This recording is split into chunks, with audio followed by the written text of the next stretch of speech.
Rise and shine, sweet loves, and welcome to Willow's Book Apothecary, where we discover the wisdom and wonder between the pages of great books. Today, I'm going to be reading to you a passage from Women Living Deliciously by Florence, and it reflects on beauty sickness. This chapter is called Beauty Hurts. Your body is an instrument, not an ornament. A quote by Lindsay and Lexi Kite. Ever had a beautiful day out with your friends ruined by thinking about an unflattering picture someone took of you? Ever had incredible, delicious sex only to be yanked out of the moment when you became conscious of your stomach rolls or cellulite? Ever wanted to look down at the person giving you head but stopped as you imagined their view of your double chins? Breathed a sigh of relief when the person you're spooning with has fallen asleep so you can finally relax and let go of your belly? Skipped a girl's holiday because the idea of being around other women's bodies make you anxious? Been pulled out from a carefree state the second you walked into overhead lighting, afraid it would reveal the texture of your skin? Women rarely get to fully and deliciously fucking relax. Our ability to enjoy our lives and be in the moment is constantly hindered and interrupted by an image-obsessed critical inner voice and the live stream it feeds us of our appearance. Rather than experiencing our lives through our bodies in the here and now, our attention is often absorbed by the thoughts in our heads. It is so hard for us to exist fully inside our own bodies when we are taught to constantly observe them. We are unable to sink into the moment because we cannot escape our self-conscious thoughts. How much more energy will we waste in this precious life on the imagined judgment of others?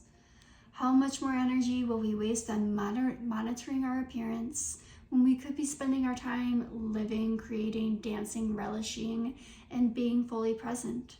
What kind of world would be created if women unshackled the mental resources spent on perfecting themselves? Where would that energy go? What beautiful things would it produce in the world? Renee Engelin calls this cultural obsession beauty sickness, defining it as what happens when women's emotional energy gets so bound up with what they see in the mirror that it becomes harder for them to see other aspects of their lives. There have been plenty of times when I have called in beauty sick, canceled plans, not shown up purely because of the stress of being pretty have become all-consuming. Most of us can remember a time when we skipped attending something because we didn't feel like we looked good enough to be there, because we didn't feel pretty or perfect enough to live out our own fucking lives. Beauty sickness reminds me of the days on the beach I missed, the sex I couldn't bring myself to enjoy because if I can't even look at my body, why would anyone else want to?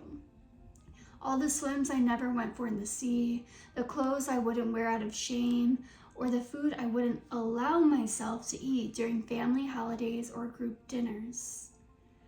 I lived in a normalized, constant denial of any experience of joy or pleasure to please others and project an image of perfection, constantly making myself smaller or even invisible by not attending altogether. Even with the events that I did attend, there were too many times I was physically present but mentally vacant, as a hefty chunk of my attention was focused on how I looked.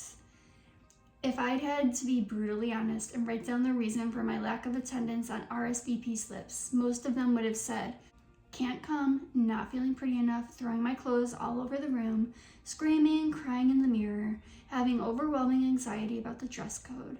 I'm afraid no one there will like me, that I won't be good enough. The worst part is that we grow up to think this is a normal part of being a girl, but existing is not supposed to be this stressful.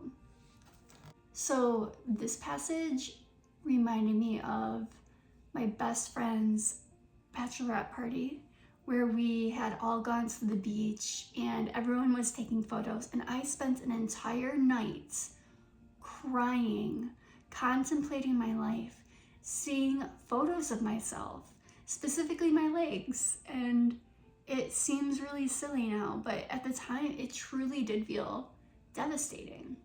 And I can see this beauty sickness and how it has impacted my own life. So I have questions for you to contemplate, sweet loves, and they're right from the passage, and I'm going to repeat them to you. How much more energy will we waste in this precious life on the imagined judgment of others? And what kind of world would be created if women unshackled the mental resources spent on perfecting themselves? If this passage resonated with you, I would love to hear your thoughts in the comments below.